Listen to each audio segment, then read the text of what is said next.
Good morning everyone, welcome back to another video and another class. आज का topic है हमारा रेड सेल काउंट, यानी रेड ब्लड सेल की काउंटिंग देखनी है हमें, जिसको हम इरिथ्रोसाइट्स के नाम से भी जानते हैं, इरिथ्रोसाइट्स के नाम से भी जानते हैं। तो इरिथ्रोसाइट्स क्या है, कैसे फॉर्म होते हैं और काउंटिंग कैसे की जाती है मैन्युअली, हम ये समझेंगे। अभी तक आपने दो तीन चीजें देख ली थी, जिसमें आपने न्यूमर्स चैम्बर देख लिया था। ये अभी जो प्रैक्टिकल चल रहे हैं ये सारे न्यूमर चैम्बर बेस्ड प्रैक्टिकल हैं। तो आप लोगों को न्यूमर चैम्बर की एक बार इमेज फिर से रिकॉल कर लेनी है कि न्यूमर चैम्बर कैसा है।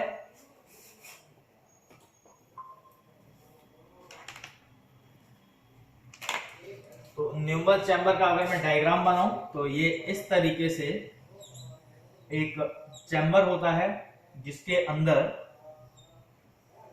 बहुत छोटे छोटे बहुत छोटे छोटे ब्लॉक्स होते हैं, बहुत सारे।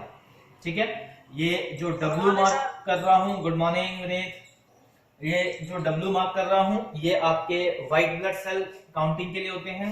और जहां मैंने आर मार्क किया है, अब आर में भी एक समझने वाली चीज है कि रेड सेल जो काउंटिंग है वो कहां होगी। तो कॉर्नर के ये 4 ब्लॉक्स प्लस मिड का एक ब्लॉक, तो यहां ये आपकी आरबीसी काउंटिंग एरिया है। डब्ल्यूबीसी में हम पूरे सेल्स लेंगे, आरबीसी में सिर्फ ये पर्टिकुलर एरिया जो मार्क्ड एरिया है हम वो लेंगे। एक बार मैं फाइल के थ्रू समझा दे रहा हूं। यहां आप जब ध्यान से देखेंगे तो ये जो आर मार्क्ड है, ये जो आर मार्क्ड है आप आराम से देख सकते हैं। यहां इसमें जो आर मार्क्ड वाला एरिया है, इस एरिया में आप काउंट करते हैं अपना आरबीसी इरिथ्रोसाइट। अच्छा, लास्ट जब डब्ल्यूबीसी में पढ़ा रहा था, तो जब ऑनलाइन पढ़ा रहा था उस टाइम पे मैंने आपको एक पार्ट डिस्कस नहीं किया था, वो था कैलकुलेशन का। विनीत माइक म्यूट कर दें, थोड़ा इको साउंड की प्रॉब्लम हो रही है। Thank you. तो जब हम डब्ल्यूबीसी के बारे में पढ़ रहे थे तो एक फॉर्मूला वाला पार्ट था कि भाई डब्ल्यूबीसी काउंट निकाला कैसा जाता है। तो उसके लिए आज जब आरबीसी पढ़ाऊंगा तो लास्ट में वो पार्ट भी आपको मैं समझा दूंगा कि फॉर्मूला क्या है। अगर आपने वीडियो देख ली होगी तो आपको समझ में भी आ गया होगा कि वीडियो लिंक में डाला हुआ है आपका। तो आज की क्लास शुरू करते हैं रेड सेल काउंट से। कुछ बेसिक चीजें मैं आपसे पूछना चाहूंगा रेड सेल के बारे में। उम्मीद करता हूं कि आप लोगों ने पढ़ा होगा और याद भी होगा वो चीज। Anjali Rajput, yes sir. Red cell यानी इरिथ्रोसाइट, अब इरिथ्रोपोइसिस क्या होता है एक बार वो समझाओ मुझे। इरिथ्रोपोइसिस इरिथ्रोसाइट के डेवलपमेंट एंड फॉर्मेशन के मतलब बनने के एक प्रोसेस होती है। बहुत अच्छे, यानी इरिथ्रोसाइट कैसे डेवलप हो रहा है और कैसे फॉर्म हो रहा है उसको हम पोइसिस से डिफाइन कर रहे हैं। अब इरिथ्रोपोइसिस की स्टेज, अंजलि प्रिया पाल, इरिथ्रोपोइसिस की स्टेज बताएं, कैसे कैसे वो डेवलप होता है, कैसे कैसे वो फॉर्म होता है। माइक हेडफोन हटा लें प्रिया, आपकी आवाज क्लियर नहीं आ रही है, हेडफोन हटा के बोलें। हेडफोन रिमूव कर लें प्रिया, हेडफोन रिमूव कर लें, आवाज क्लियर नहीं आ रही है मुझे। या हेडफोन लगा के उसको थोड़ा एडजस्ट करें, आवाज आपकी हेलो प्रिया, सुन पा रहे हैं? हाँ, अब बोलिए, आपकी आवाज क्लियर है, अब बताइए।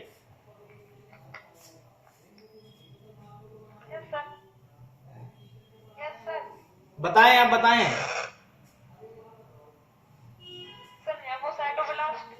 बोलते जाएं, बोलते जाएं।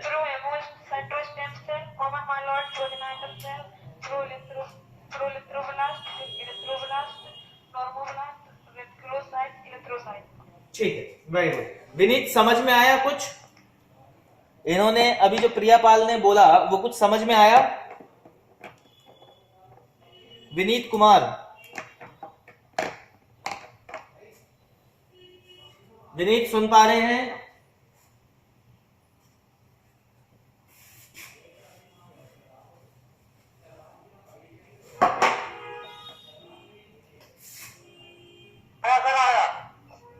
ठीक है,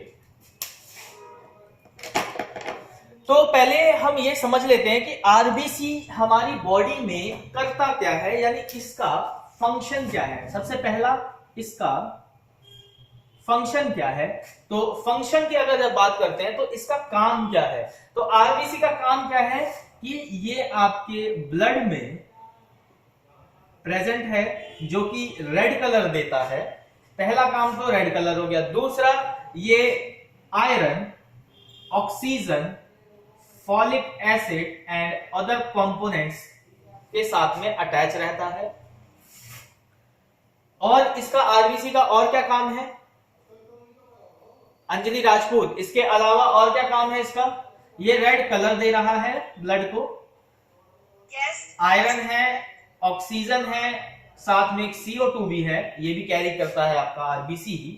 फॉलिक एसिड हो गया और अदर कंपोनेंट्स में कुछ अटैचमेंट्स जो विटामिन, प्रोटीन या अदर कोई कंपोजिशन सेल्स हैं, या अगर कोई बैक्टीरिया है तो वो भी आरबीसी पे भी अटैक करता है। जैसे सबसे बढ़िया है आपका मलेरिया में क्या होता है कि वाइवैक्स और जो पेरिफेरल मलेरिया के वो है हार्मफुल पैथोजेनिक माइक्रो ऑर्गेनिज्म है, वो क्या करते हैं आरबीसी पे अटैक करते हैं, आरबीसी को ब्लास्ट कर देते हैं।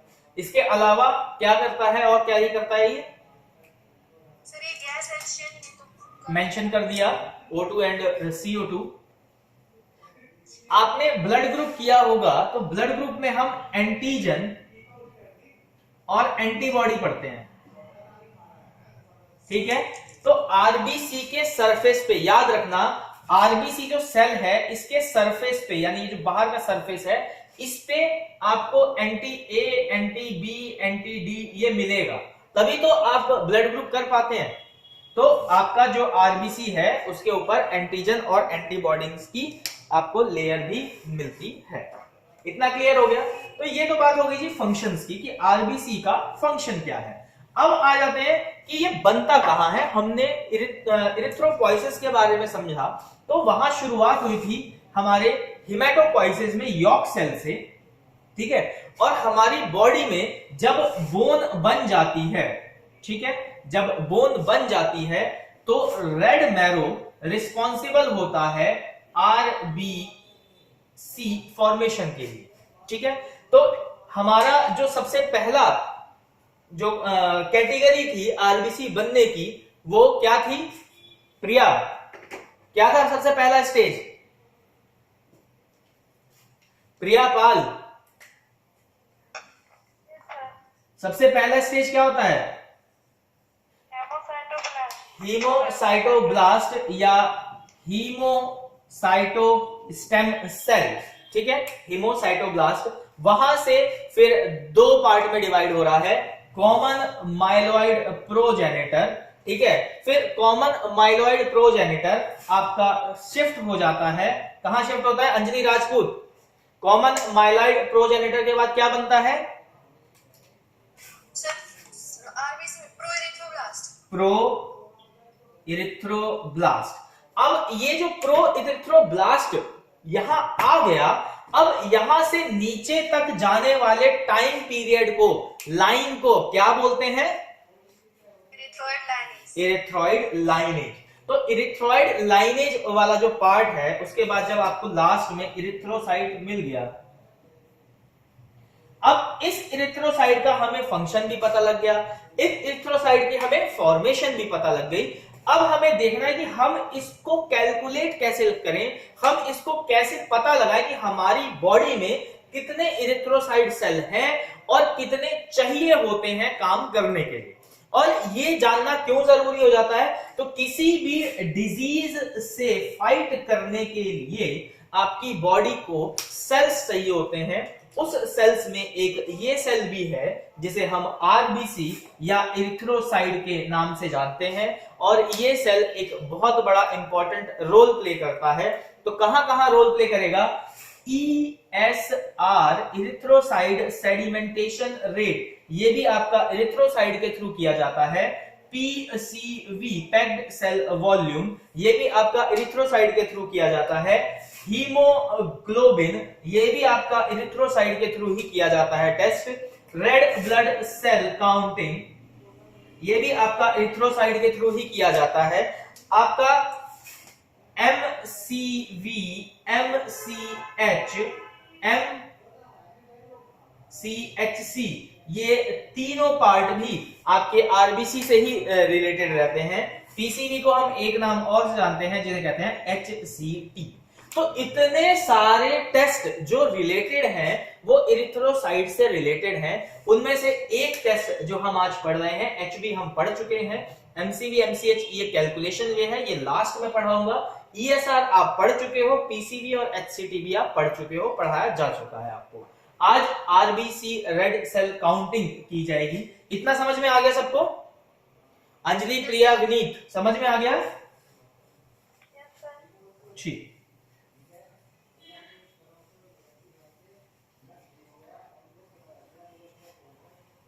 कोई भी टेस्ट पढ़ने से पहले हमें यह जानना जरूरी है कि वो टेस्ट किस लिए किया जा रहा है, क्या क्या क्लिनिकल सिग्निफिकेंस होते हैं उस टेस्ट के। तो बात कर लेते हैं रेड सेल क्लिनिकल सिग्निफिकेंस की। तो सबसे पहला जो है, एट बर्थ इरिथ्रोसाइट का जो नॉर्मल रेंज है चिल्ड्रन में वो हमेशा ज्यादा मिलता है। उसका रीजन कौन बताएगा? विनीत आप बताइए, क्यों बॉर्न बेबी में, न्यू बॉर्न बेबी, इन्फेंट जिसे हम बोलते हैं, उसमें क्यों सारे सेल या कोई से भी हम अभी तक जो भी सेल पढ़ते हुए आ रहे हैं, जितने भी टाइप ऑफ सेल हो, चाहे मस्कुलर सेल हो, चाहे कोई टिश्यू, चाहे कोई बोन सेल हो, चाहे वो कोई फ्लूइड सेल हो, वो सारे सेल की मात्रा फॉर्मेशन की बहुत ज्यादा होती है। वो क्यों होती है?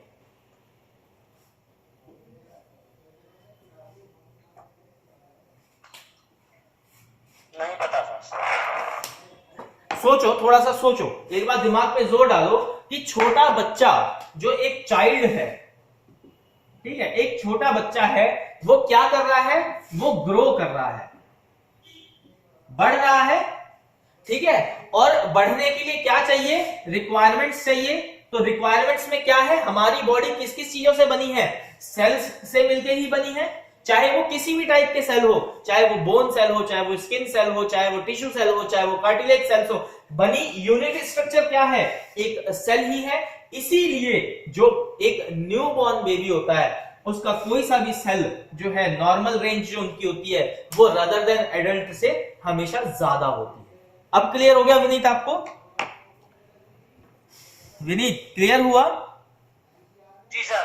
ठीक है, अब आगे बढ़ते हैं कि भाई इसका क्लिनिकल सिग्निफिकेंस क्या है। क्लिनिकल सिग्निफिकेंस का मतलब होता है कि जब ये चीज बढ़ गई या ये चीज घट गई, ठीक है। क्लिनिकल सिग्निफिकेंस का मतलब है कि आरबीसी अगर बढ़ा या आरबीसी अगर घटा, तो इस बढ़ने और घटने के पार्ट को हम क्लिनिकल सिग्निफिकेंस से डिनोट करते हैं। और क्लिनिकल सिग्निफिकेंस हमें यह बताता है कि जब आरबीसी बढ़ेगा तो उसको हम क्या कैटेगराइज करेंगे, और जब आरबीसी घटेगा तो हम उसे कैसे कैटेगराइज करेंगे, यानी कैसे कैसे बताएंगे।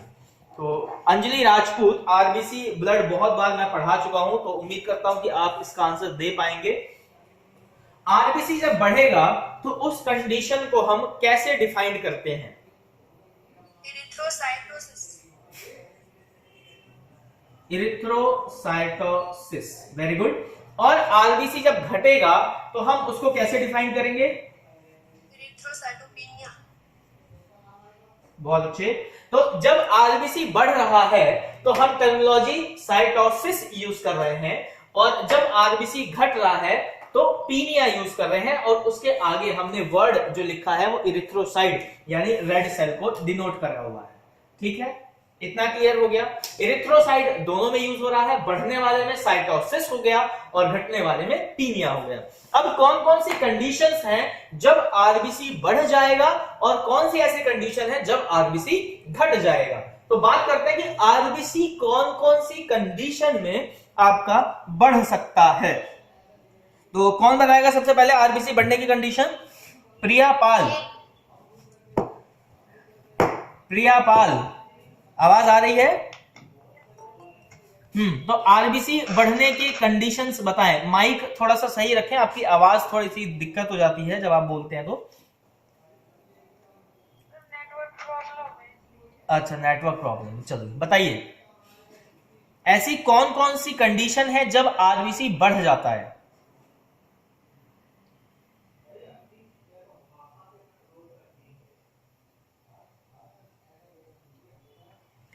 सोचो कि ऐसा क्या होगा हमारे शरीर में कि आरबीसी की प्रोडक्शन बढ़ जाएगी। एक पहाड़ वाला आंसर याद है, मैंने बताया था, यहां पे जो इंसान रह रहा है और एक यहां जो इंसान रह रहा है। एक बताया था कि भाई एक्सीडेंट पे अगर कोई गाड़ी से ठुका, ठीक है, तो उसका लॉस हुआ, क्या लॉस हुआ, ब्लड लॉस हुआ, तो भी क्या होगा, ठीक। कोई बहुत लंबी बीमारी से चल रहा है तब क्या होगा। तो ये सब कंडीशन दिमाग में सोचो और फिर बताओ कि इरिथ्रोसाइटोसिस किस किस कंडीशन में हो सकता है। अंजलि राजपूत आप बताएं। सर हाई एल्टीट्यूड टेम्परेचर पर और एज से भी इंक्रीज होगा और जेंडर नहीं, जेंडर पे ज्यादा मैटर नहीं करता है, बट हाँ एज आप बोल सकते हो कि भाई इन्फेंट है तो आरबीसी ज्यादा होंगे और अगर ओल्ड एज होगा तो आरबीसी कम हो सकते हैं। ये चीज आप ठीक बोल रहे हो। हाई एल्टीट्यूड और लो एल्टीट्यूड का भी आपका आंसर ठीक है, क्योंकि आरबीसी जो है वो ऑक्सीजन कैरी करता है और ऑक्सीजन कैरी करने वाला जो भी सेल है वो हमेशा काउंटिंग में तब ज्यादा हो जाएगा जब एनवायरनमेंट में ऑक्सीजन लेवल कम हो जाएगा। और इसके अलावा विनीत आप कुछ बता सकते हैं? विनीत कुमार। ये सर मधुमक्खी खाने से भी तो बढ़ जाता है सर। मधुमक्खी खाने से कैसे बढ़ जाता है, थोड़ा बताना, एक्सप्लेन करेंगे? थोड़ा एक्सप्लेन कीजिए। चलिए खैर ठीक है, बीच बीच में हंसी मजाक चलनी चाहिए। ओके, अब बात कर लेते हैं कुछ टर्मिनोलॉजीज की, कैसे कैसे आरबीसी आपका बढ़ रहा है, क्या क्या कंडीशंस है। तो सबसे पहले अगर आपकी बॉडी में ऑक्सीजन एनवायरनमेंट से कम, देखो मेरे वर्ड्स पे ध्यान देना, अगर एनवायरनमेंट से कम रिसीव हो रहा है तो उस केस में आपका आरबीसी बढ़ जाएगा, क्योंकि वो ज्यादा ऑक्सीजन कैरी करना चाहेगा। क्लियर हो गया? ठीक है, पहला कंडीशन हो गया। दूसरा, अगर आप आयरन कम ले रहे हो या आपका जो आयरन का स्ट्रक्चर है या आरबीसी का स्ट्रक्चर है अगर वो खराब हो रहा है, यानी मैन्युफैक्चरिंग ही खराब हो रही है, तो भी आपका आरबीसी क्या है, बढ़े। अनीमिया के केसेस में जब अनीमिया रिकवर होता है, देखो याद रखना, जब अनीमिया रिकवर हो रहा होता है तब आरबीसी की फॉर्मेशन बढ़ती है। अचानक से हाई होगी फिर नॉर्मलाइज होनी शुरू होगी। याद रखना इस टर्म को, ये एक स्टार मार्क है। ठीक है, आगे बढ़ते हैं। जब एक्सीडेंट हो गया, अगर किसी का एक्सीडेंट हुआ और हैवी ब्लड लॉस हुआ तो कुछ टाइम पीरियड के लिए जब वो रिकवरी पे होगा तब उसका आरबीसी बढ़ा होगा। ये भी स्टार पॉइंट है। क्लियर हो गया? अब जो ये दो तो हो गई एक्सेप्शनल कंडीशंस, ठीक है, एक फिक्स टाइम पीरियड के लिए। दूसरा, किसी को हार्ट, दिल की भी रिलेटेड कोई भी बीमारी होगी उसका भी आरबीसी हमेशा बढ़ा होगा। ठीक है, प्रेशर जो कहते हैं ना, हार्ट से रिलेटेड कोई सा भी प्रॉब्लम होगा तो उसका आरबीसी बढ़ा होगा।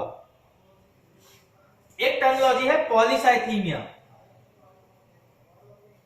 ठीक है, जिसे हम बोलते हैं कि आपके बॉडी के पॉलीसाइट्स बढ़ गए तो आपका आरबीसी भी बढ़ जाएगा। ठीक है, तो ये कुछ बेसिक कंडीशन है, इसको नॉर्मल लैंग्वेज में आप रिलेट कर सकते हो चीजों के साथ कि आरबीसी कब कब बढ़ेगा। जो वो कंपोजिशन, जो कंपोनेंट्स कैरी कर रहा है, जो वो कॉम्प कैरी कर रहा है, अगर वो एनवायरनमेंट से कम मिलने लगे तो उसको ज्यादा रिसीव करने के लिए अपनी प्रोडक्शन बढ़ानी पड़ेगी। इतना क्लियर हो गया? ठीक है, अब आगे बढ़ते हैं कि भाई आरबीसी घटता कब है, कम कब कब होता है, यानी पीनिया के बारे में पढ़ेंगे। तो पीनिया के बारे में पढ़ने से पहले मैं ये जानना चाहूंगा कि एनीमिया का पार्ट, एनीमिया से आप क्या समझते हैं? अंजलि, एनीमिया से क्या समझ में आता है?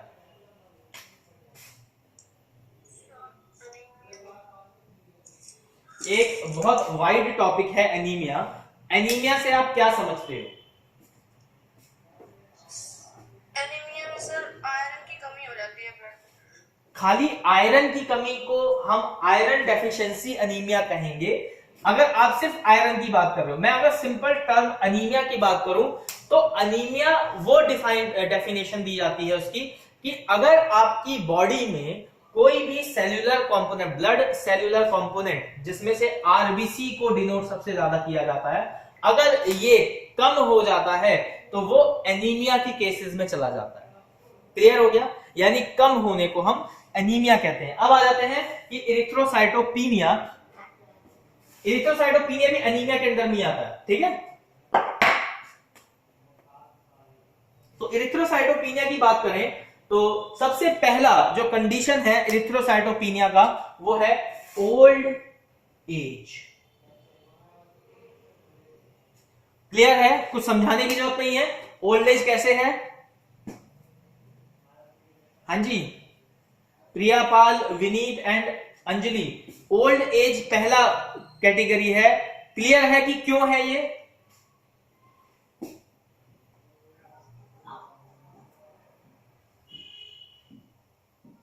ओवरेज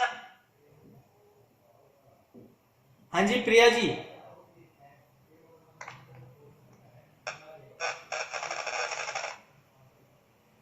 आपकी आवाज क्लियर नहीं आई है। आप सुनने के लिए बेशक हेडफोन यूज कर लें। जब बोलते हैं तो हेडफोन, या अगर लगा के बोलते हैं तब क्लियर आती है तो वैसे बोलें, या निकाल के बोलते हैं तो वैसे बोलें, जिससे आवाज क्लियर आ सके, मैं भी सुन सकूं।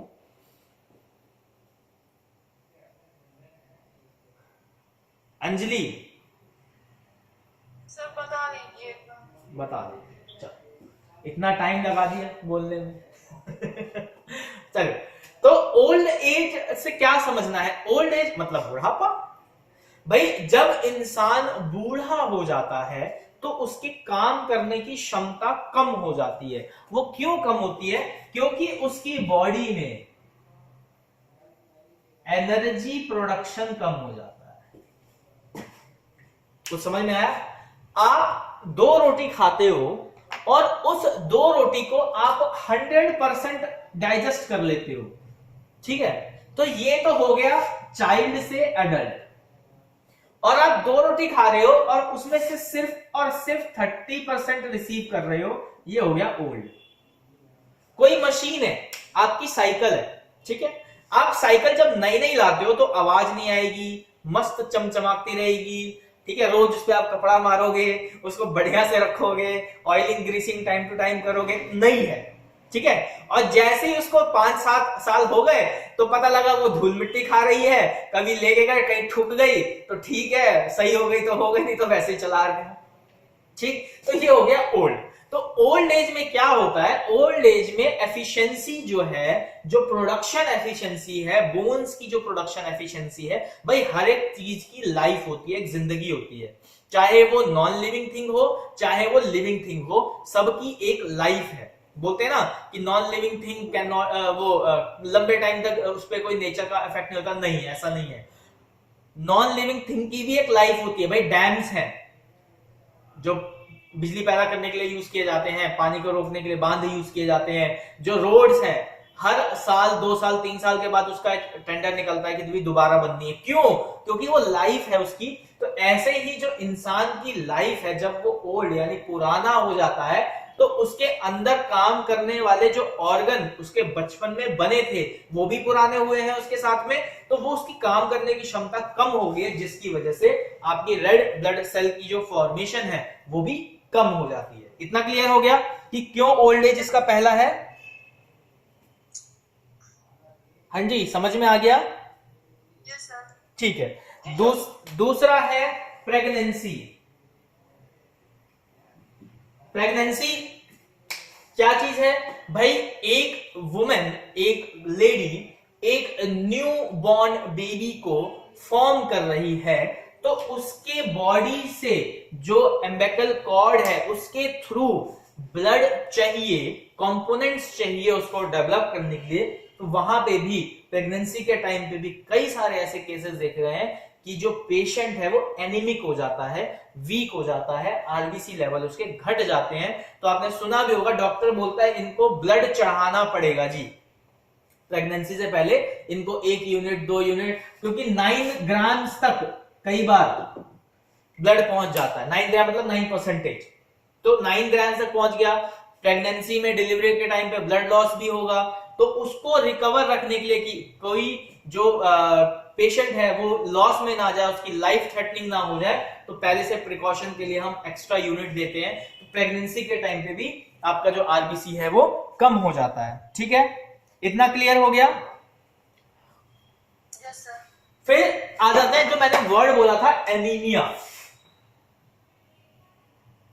अब एनीमिया मैंने बहुत सारे टाइप के बताए थे, megaloblastic anaemia, sickle cell anaemia, normochromic microcytic anaemia, normochromic macrocytic anaemia. ठीक है, माइक्रो मैक्रो की टर्मिनोलॉजी समझाई थी। मैक्रो क्या होता है, माइक्रो क्या होता है, कौन बताएगा? अंजलि, माइक्रो और मैक्रो दो चीज मैंने बताया था, क्या क्या होता है ये? सर मैक्रो यानी बड़ा, बड़ा, ठीक है, माइक्रो यानी सूक्ष्म यानी छोटा। छोटा, वेरी गुड। तो मैक्रोसिटिक और माइक्रोसिटिक एनीमिया, ठीक है, इरिथ्रोसाइट का जो मैक्रोसिटिक एनीमिया है या माइक्रोसिटिक मतलब सेल का साइज बड़ा घटा। ठीक है, तो ये सारे बहुत सारे कंडीशंस हैं जिसमें आपका आरबीसी जो है वो कम होगा। इतना क्लियर हो गया, आगे बढ़ा जाए। विनीत, इतना समझ में आया? हाँ प्रिया, आप कुछ कहना चाह रहे हैं? नहीं सर। चलो, समझ में आ रहा है ना? चलो ठीक है, ना समझ में आए तो मुझे रोक देना, मैं दोबारा कोशिश करूंगा उसी चीज को समझाने की।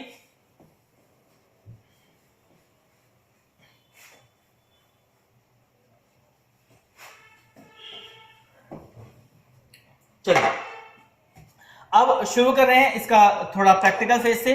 तो नॉर्मल रेंज की बात कर लेते हैं कि भाई हमने अभी तक ये जान लिया कि आरबीसी होता क्या है, बनता कैसे है, कहां कम हो जाएगा, कहां बढ़ जाएगा, सब जान लिया। अब इसकी नॉर्मल रेंज की बात कर लेते हैं, नॉर्मल वैल्यू की बात कर लेते हैं। तो नॉर्मल रेंज या नॉर्मल वैल्यू की बात करें तो हमेशा नॉर्मल रेंज और नॉर्मल वैल्यू दो पार्ट में डिफाइंड होती है, मेल एंड फीमेल। तो मेल में आरबीसी की नॉर्मल रेंज रहेगी आपकी 4.5 से 6 मिलियन पर क्यूबिक एमएम, और फीमेल में वही रेंज रहेगी 4 लाख से 4.5 लाख मिलियन पर क्यूबिक एमएम।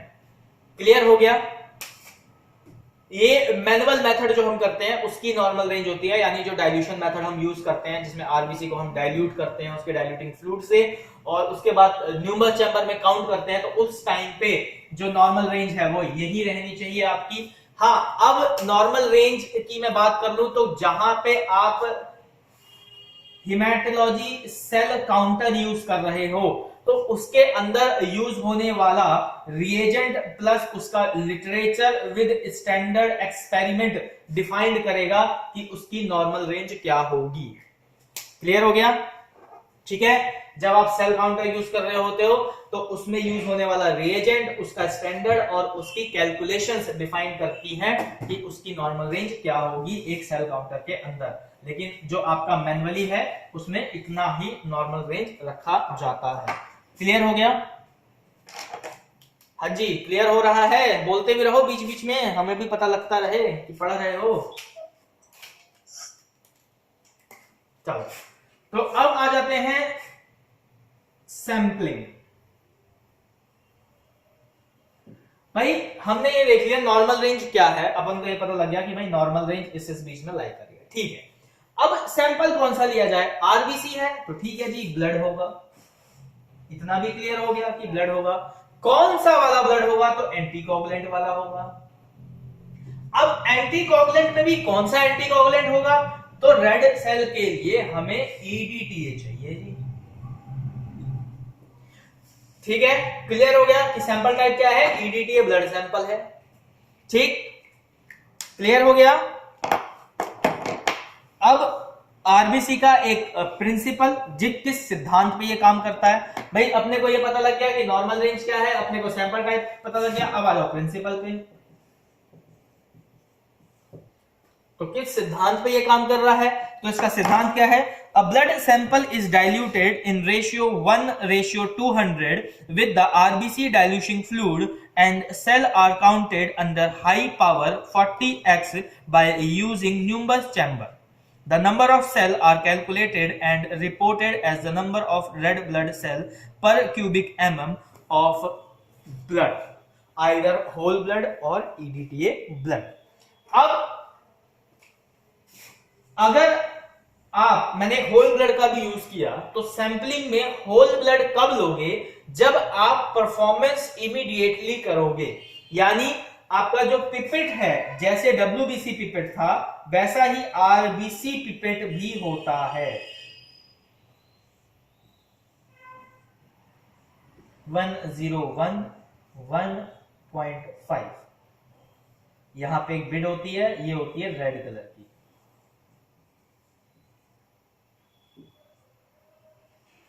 ठीक है, तो ये रेड कलर की एक बिड होती है जिसमें मार्किंग होती है 0.5 101 0.5 तक आप ब्लड लेते हो तो 0.5 बहुत कम होता है ब्लड. आप एक ड्रॉप के जितना भी ब्लड यूज कर सकते हो, लेकिन वो मार्क लेवल तक लेना है तो आप कैपिलरी पंचर करके आप होल ब्लड से भी कर सकते हो. लेकिन अगर आप प्रैक्टिकली परफॉर्म कर रहे हो, ठीक है, मतलब बाद में करना है आपको, एक सप्लाई कलेक्शन करना है फिर बाद में करना है, तो आप EDTA ब्लड का भी यूज कर सकते हो.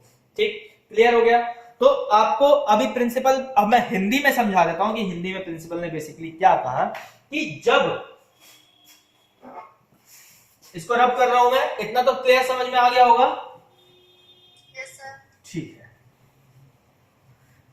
भाई, तो प्रिंसिपल इसका क्या कह रहा है हम हिंदी में समझने की कोशिश करते हैं. तो प्रिंसिपल ने ये कहा कि जब RBC यानी रेड ब्लड सेल प्लस इसका डाइल्यूटिंग फ्लूइड मिक्स होगा आपस में, कितने रेशियो में? 1:200 में. ठीक है, तो ये एक मिक्सचर बनाएगा जिसमें क्या होगा, जो रेड सेल है वो स्टेन हो जाएगा. स्टेन मतलब दिखने लगेगा. स्टेनिंग का मतलब ही होता है कि कलर प्रोवाइड करना, एक इनहेंस करना कलर में. ठीक है, तो जब आपका क्या चीज, तो डाइल्यूटिंग फ्लूइड, जब आपका diluting fluid red blood cell के साथ 1:200 में मिक्स होगा तो वो मिक्सचर जो है, स्टेन्ड मिक्सचर, वो क्या करेगा, वो आपके RBC को विजिबल बना देगा. ठीक है, और उस विजिबल RBC को आप न्यूम्बस चैम्बर में काउंट कर सकते हो. कितने एक्सेप्ट ऑब्जेक्टिव लेंस जो माइक्रोस्कोप का होता है, कौन सा वाला? 40x वाला. ठीक है, 40x लेंस से आप उसको आराम से देख के काउंट कर पाओगे. इतनी बात समझ में आ गई? यही चीज प्रिंसिपल में कही गई है और यही इसका सिद्धांत है. क्लियर हो गया? विनीत, क्लियर हो रहा है? एक बार और बताना सर. एक बार और बता दूं, मिटाने से पहले बोल दिया करो यार. जब मैं पूछता हूं उसी टाइम बोल दिया करो, थोड़ा मेरे लिए भी आसान हो जाएगा. हाँ, जब रेड ब्लड सेल मिक्स होगा उसके डाइल्यूटिंग फ्लूइड से और वो मिक्सचर, ये दोनों आपस में गए और मिक्स हो गए, कितने रेशियो में मिक्स करना है? तो जी 1:200 में मिक्स करना है. ठीक है, 1 ब्लड हो गया, 200 उसका डाइल्यूशन हो गया. यहां पे जो ये है 1, ये आपका ब्लड है और ये डाइल्यूशन है, डाइल्यूशन रिएजेंट. ठीक है, तो ये आपका ब्लड वाला हो गया, RBC वाला पार्ट हो गया. तो जब आपका 1:200 में ब्लड और डाइल्यूटिंग फ्लूइड मिक्स हो रहा है तो वो एक कंपोनेंट बना रहा है. वो कंपोनेंट क्या कर रहा है? RBC जो रेड ब्लड सेल है उसको तो स्टेन कर दे रहा है. ठीक है, उसको एक कलर दे दे रहा है और बाकी सेल्स को हटा दे रहा है, डीनेचर्ड कर दे रहा है, जिसकी वजह से आप उसको न्यूम्बस चैम्बर में इजीली 40x आपका जो ऑब्जेक्टिव लेंस है उससे देख के काउंट कर पा रहे हो. क्लियर हो गया आप? जी सर.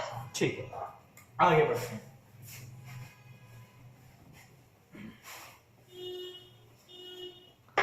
तो अब जान लेते हैं कि भाई ये तो हमने चलो देख लिया कि प्रिंसिपल क्या है. अब आगे हम पढ़ेंगे इसमें रिक्वायरमेंट क्या क्या है. तो जी इसके रिक्वायरमेंट की बात करें तो रिक्वायरमेंट क्या है, तो इसका रिक्वायरमेंट हमें वो सामान जो हम आरबीसी काउंट के लिए चाहिए। तो सबसे पहले क्या चाहिए, तो जी ब्लड सैंपल चाहिए।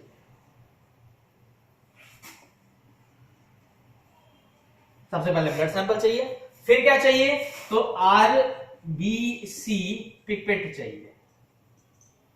ठीक है, आरबीसी पिपेट भी आ गई। अब क्या चाहिए, तो आरबीसी डाइल्यूटिंग फ्लूइड चाहिए। डाइल्यूटिंग फ्लूइड भी आ गया। टिश्यू पेपर चाहिए, क्योंकि पिपेट जब पिपेट करोगे तो बाहर पे उसके ब्लड लगेगा, तो उसको वाइप भी करना है, साफ भी करना है, तो टिश्यू पेपर चाहिए। टिश्यू पेपर भी आ गया जी। ठीक है, अब और क्या चाहिए, तो आपको डाइल्यूशन करने के बाद एक काउंट करोगे, भाई देखना भी तो है किसमें है, तो आपको क्या चाहिए, न्यूम्बर चैम्बर भी चाहिए। ठीक है, न्यूम्बर चैम्बर भी मिल गया। अब ये सारा सामग्री काम हो गया। अब देखोगे किसमें, तो माइक्रोस्कोप चाहिए।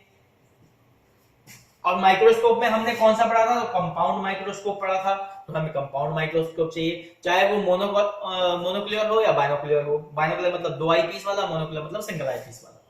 तो ये सारे चीजें हमें चाहिए क्या करने के लिए, आरबीसी काउंट करने के लिए। इतना समझ में आया? अंजलि आ रहा है? अंजलि राजपूत समझ में आ रहा है? प्रिया आपको भी आ रहा है? चलो ठीक है, जोर से बोलो थोड़ा।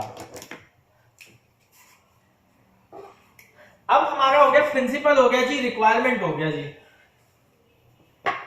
अब क्या देखना है, अब हमें देखना है इसका एक डायग्राम मैं आपको दिखाता हूं, बहुत इंपॉर्टेंट है, वो समझना आप लोगों को जरूरी है। डायग्राम क्लियर है?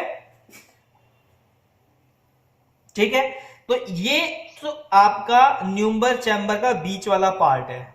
ठीक है, ये पूरा न्यूम्बर चैम्बर है। यहां WWW पे जो मार्क है ये आपका WBC के लिए हो गया। बीच वाला जो देख रहे हो बहुत खिचड़ी सी बनी हुई है, अगर ध्यान से देखोगे तो बीच वाले में बहुत खिचड़ी सी बनी हुई है। अब ये क्या है, ये आरबीसी का है, जहां आर लिखा हुआ है। अब इसी को थोड़ा बड़ा कर देते हैं, तो बड़ा जब किया तो यहां देखोगे तो 4 कॉर्नर और एक बीच का बॉक्स डिनोट किया गया है क्या, आरबीसी काउंटिंग के लिए। क्लियर हो रहा है? मैं साथ ही साथ में आपके YouTube लिंक पे भी डाल दे रहा हूं, वीडियो देख पाएंगे आप लोग। तो ये जो आरबीसी वाला पार्ट है ये आपको काउंट करना होता है। और सेल कैसे दिखते हैं वो भी आप एक बार देख लें, मैं आपको सेल भी दिखा देता हूं। यहां देखें, ध्यान दे से, इधर ये आपका सेल जो है पिक्चर इस तरीके से स्टेन होके अलग से दिखाई देता है। इसमें मॉर्फोलॉजी दिखाई नहीं देती है सेल की, सिर्फ आपको एक इमेज लाइट सी दिखाई देगी जो एजेस वगैरह को डिफाइन करेगी। ठीक है, इतना हो गया, समझ में आया? इतना देखने के बाद समझ में आया? चलो ठीक है, अब आ जाते हैं इसके प्रोसीजर पे।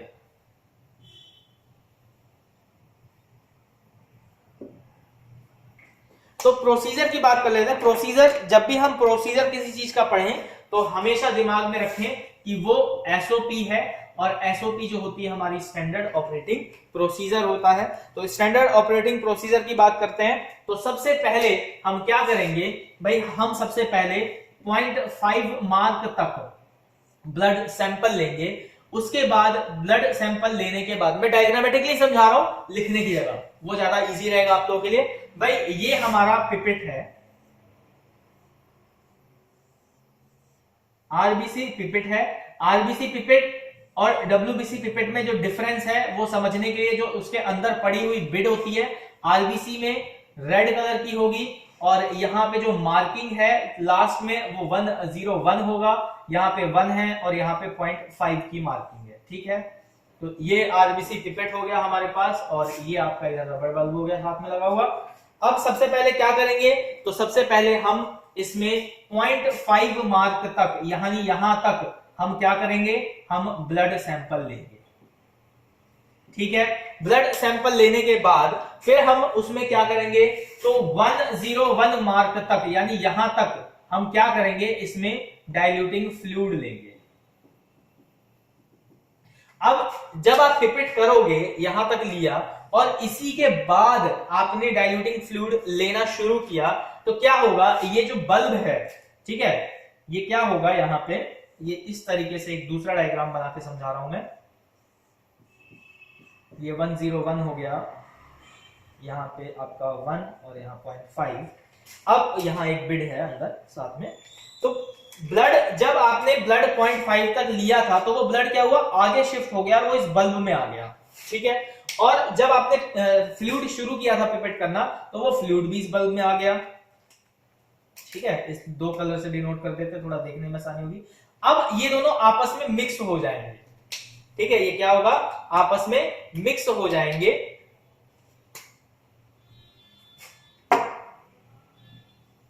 ठीक, इस तरीके से एक मिक्सचर बन जाएगा इसका।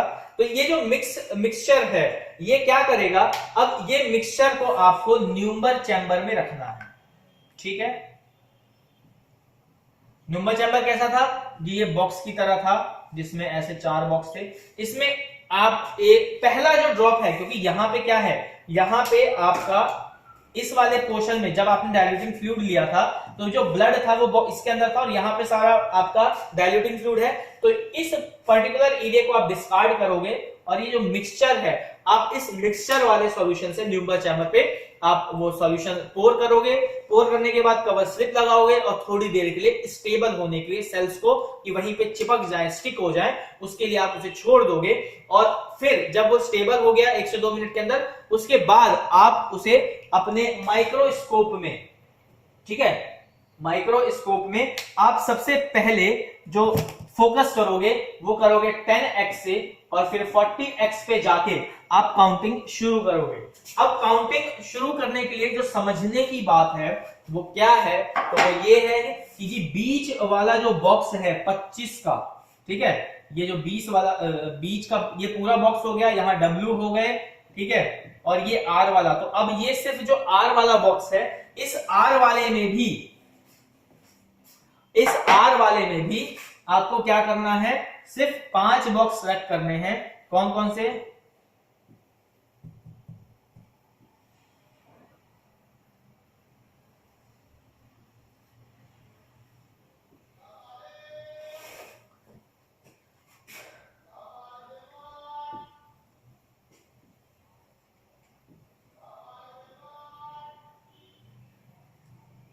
तो ये जो मैंने डार्क किया हुआ कलर है, आपको सिर्फ ये 5 बॉक्स यानी 4 कॉर्नर के और 1 सेंटर का बॉक्स आपको काउंट करना है। और इसके अंदर भी जो बॉक्सेस हैं वो 4-4 के बॉक्सेस, 5-5 के बॉक्सेस होते हैं। तो खाली इस पर्टिकुलर बॉक्स के अंदर पड़े हुए सेल आप काउंट करोगे। काउंट करने का तरीका वही है जैसे आपका WBC का था, जिसमें क्या था, आपको जो काउंटिंग है वो इस फेज में करनी होती है कि यहां से पहले आगे बढ़े, फिर यहां से नीचे आए, फिर यहां से इधर आगे गए, फिर यहां से नीचे आए, फिर यहां से ऐसे आगे गए, फिर नीचे, इस तरीके से, ठीक है।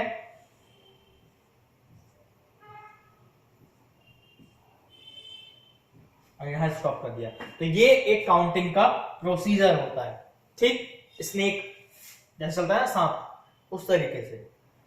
तो ये एक प्रोसीजर है। अब बात कर लेते हैं इसके फॉर्मूले और कैलकुलेशन से इसकी। इतना समझ में आ गया? विनीत समझ में आया? जी सर। अंजलि, प्रिया समझ में आया? Yes, sir. चलो Yes, sir. अब बात करते हैं कैलकुलेशंस की, जो कल मैं वीडियो में मैंने दिया था, क्लास के टाइम पे मिस हो गया था, समझाना दिमाग से निकल गया था उस टाइम पढ़ाते हुए, तो नहीं बता पाया था, लेकिन वीडियो लिंक में ऐड कर दिया था मैंने उसे पार्ट 2 करके।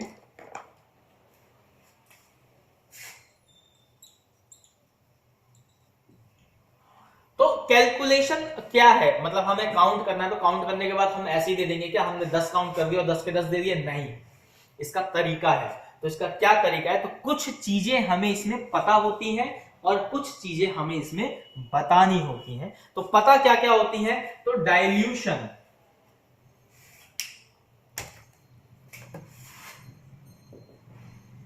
डाइल्यूशन हमें पता है क्या है ये डाइल्यूशन, तो डाइल्यूशन इसमें 1:200 का डाइल्यूशन है, ठीक है। जो न्यूमर चैम्बर है जब आप उसको देखोगे तो वो एक हल्का सा ना गहरा सा होता है बीच से, ठीक है।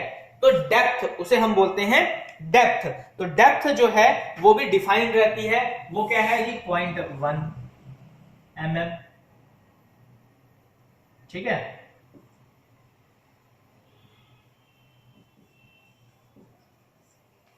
क्लियर हो गया। और एरिया, अब एरिया कैसे डिफाइन होगा, तो जी हम बॉक्स का, एक बॉक्स का क्या कर रहे हैं, 1/5 पार्ट काउंट कर रहे हैं, यानी 5 ही पार्ट काउंट कर रहे हैं भाई, 25 है उसमें से 5 ही कर रहे हैं, ठीक है। तो एरिया क्या हो गया, एरिया होगा 1/5, ठीक। तो ये 3 चीजें तो हमें पता लग गई जी कि क्या है, डेप्थ क्या है, एरिया क्या है, एरिया क्या है और डाइल्यूशन क्या है, ठीक है। अब इसके बाद हमें और क्या देखना है, तो अब हम जो सेल काउंट करेंगे हमें वो देखना है। तो अब कैसे करेंगे, तो फॉर्मूला में जब हम लगाएंगे, इसका जो फॉर्मूला है, इसको जो काम करने का इसका फॉर्मूला है वो क्या है, number of cell count multiply dilution upon depth multiplication में एरिया, ये इसका फॉर्मूला है। अब जी इतना लंबा अपने को याद नहीं हो रहा, हमें छोटा करना है, ठीक है। इतना फॉर्मूला हमें याद नहीं हो रहा जी, हमें तो इन्हें छोटा करना है। तो ये डाइल्यूशन रेशियो था, यहां हमने डाइल्यूशन बोला है, डाइल्यूशन रेशियो है 1:20, तो इसको 1/200 भी कर सकते, सॉरी 1:200 है। तो डाइल्यूशन कितना हो गया, 200 हो गया। तो हमने क्या किया, नंबर ऑफ सेल काउंट को x ले लिया। अब ये XYZ है ना, जिंदगी में पीछा नहीं छोड़ेगा, तो इसको पकड़ के बैठ जाना। मैथ्स नहीं भी पढ़ोगे ना तो भी ये XYZ आएगा, ABCD का XYZ जिंदगी तक पीछा नहीं छोड़ेगा, तो इससे कंफ्यूज नहीं होना, परेशान नहीं होना। तो हमने इसको मान लिया जी x, ठीक है। डाइल्यूशन कितना है, तो डाइल्यूशन हमारा 200 डिवाइड में आ गया। अब डेप्थ क्या है, तो डेप्थ है जी हमारा 1, ठीक। और एरिया कितना है जी, तो 1/50, ओ सॉरी 1/5, ठीक। 1/5 है तो ये ऊपर चला जाएगा। अब मैथमेटिक्स है, इसके बाद क्या है, मैथमेटिक्स है। आप मैथमेटिक्स के थ्रू ही कर सकते हो। तो जब ये कैलकुलेट करोगे, मैं कैलकुलेशन बताता हूं, ये 5 ऊपर जाएगा तो ये कितना हो गया, 5 × 2 10 यानी ये 1000 हो गया, और 1000 है तो ये 1.1 है तो एक और जीरो हो जाएगा, तो वो 10,000 हो जाएगा। तो मैं सीधा लिख रहा हूं x × 10,000। तो x क्या था, नंबर ऑफ सेल काउंट था। तो शॉर्ट फॉर्मूला क्या हो गया जी, तो नंबर ऑफ सेल काउंट, इसको रब कर देता हूं। तो सबसे शॉर्ट में याद करने का तरीका क्या हो गया, तो इसका फॉर्मूला हो गया number of cell count into 10,000। क्या दे देता है आपका आरबीसी नॉर्म, आपका RBC range, sorry RBC value.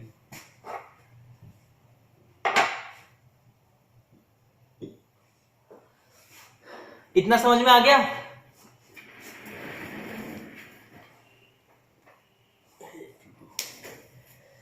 हाँ जी, इतना समझ में आया। अंजलि, प्रिया,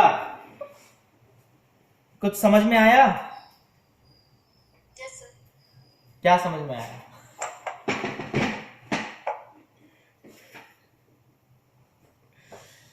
अंजलि, अगर हमारे 50 आए तो 50 × 10, 10,000 × 10 नहीं, 10,000। अगर आपने आरबीसी, आपका सेल काउंट 50 हुआ है तो 50 × 10,000 कितना हो गया, इकाई दहाई सैकड़ा हजार 10,000। ये तो लाखों, तो लाखों, मिलियंस, लाखों में तो रहते हैं आपके आरबीसी। जी सर। हजारों में तो डब्ल्यूबीसी रहते हैं। तो इतना क्लियर हो गया, इतना क्लियर हुआ? जी सर। चलो, आज की क्लास के लिए इतना ही। उम्मीद करता हूं आपको पसंद आई होगी क्लास। वीडियो को लाइक, शेयर, सब्सक्राइब करना ना भूलें और हमारे चैनल के साथ जुड़े रहें, जिससे आने वाली वीडियो के अपडेट्स आपको मिलते रहें। बेल आइकन जरूर प्रेस करें। Thank you.